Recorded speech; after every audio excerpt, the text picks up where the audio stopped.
Do you think your code is flawless? Think again. Here are 7 coding mistakes that even a professional developer make, and they lead to high bug rate. Ready?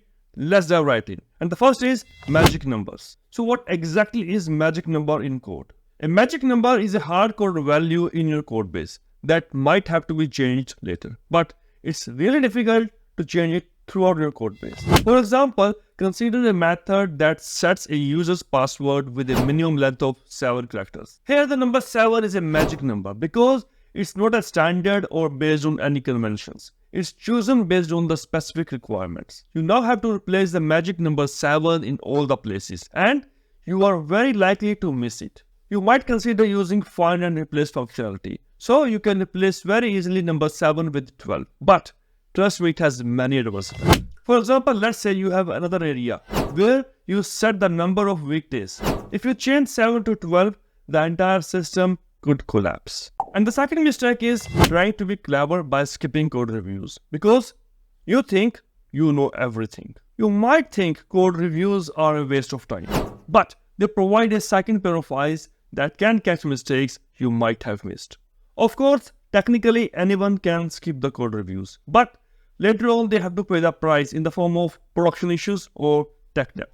Imagine you introduce a small bug that goes unnoticed. Without the code review, this bug makes it into production and starts causing issues for users. I believe there are 2 core reasons to use code reviews. First, which is very obvious, to find the bugs at its early stage. And second, code reviews also enforce code maintainability, ensuring that code is clean and understandable not just for its author but for other team members before it goes into production. And I strongly believe code review is the single most important thing you can do to improve the code quality for the team. Now let me share a pie chart with you.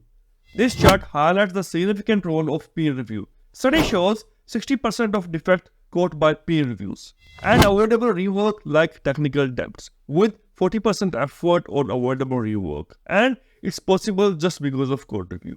In short, it doesn't matter how experienced you are, code reviews are important for maintaining high quality code and avoiding costly mistakes. And the third mistake that can cause issues is inconsistent naming conventions.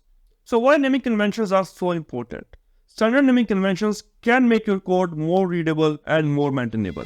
When names are inconsistent, it becomes difficult for others and even yourself to understand and navigate the code base. For example, let's say you have a variable username in one place and user underscore name in another and USR somewhere else. Now imagine you are trying to debug this. You can't debug it very efficiently. Why? Because there's no standard naming conventions and you are wasting your valuable time. And remember, different languages prefer specific conventions. For example, camel case, it uses JavaScript for variables and methods. Pascal case in C# for class names and method names. Snake case in Python for variable and functions name. And then kebab case, often seen in CSS and URLs. So sticking to these conventions is really important for effective communication and for effective collaboration. And the fourth mistake is ignoring error handling. Ignoring error handling always fails because it leads to unhandled exceptions, crashes, and a poor user experience. Let me highlight this. If you ignore error handling, it will cost you much more than your expectations. For example, think of an e-commerce app. If an error occurred during checkout and it's not handled properly, it could mean lost sales and frustrated customer. You might think handling every error is overkill, but even a small unhandled error can cause big problems. So in my opinion, you should handle exceptions when you're dealing with user inputs and external systems like file operations, database access, etc. to ensure your application remains stable and user-friendly. And the next mistake I have seen is poorly managed dependencies. Dependencies are external libraries which your project use and heavily rely on them. And poorly managing these can lead to compatibility issues, security vulnerability, and maintenance nightmare. Let's try to understand this. For example, let's say your project depends on a specific version of a library. Now imagine an update to that library introduces breaking changes. If you haven't properly managed your dependencies, your application could break unexpectedly. Let me give you another common scenario. Developers often think that using the latest version is a good idea, but it can introduce new bugs or incompatibilities with other dependencies. Sometimes when you update one library, it's required to update another, and it becomes a chain reaction. So if you're doing it manually, it will be a mess. Different tools and practices can help manage dependencies more effectively. For example, npm, manage and install packages from npm registry.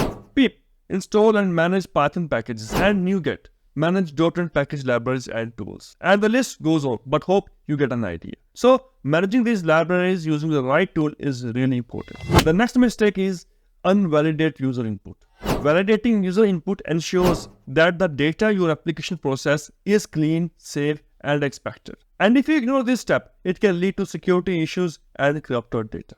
I've seen many developers, especially newbie, they give full focus on coding and designing the form, but very little attention to validate the user input. So validating user input is an important practice. It protects your application's data in the long run. And the next one is lack of documentation. Proper documentation is the backbone of maintainable and scalable code. It ensures your code is easily understandable by other developers.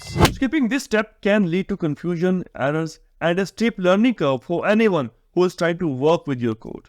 And this is interesting. In your coding journey, you are supposed to fix bugs not only in your code, but the code written by other developers. In such cases, proper documentation can be a lifesaver. But of course, I'm not saying you have to write hundreds of pages of documentation. In fact, your code speaks. And I have already covered this concept in a different video.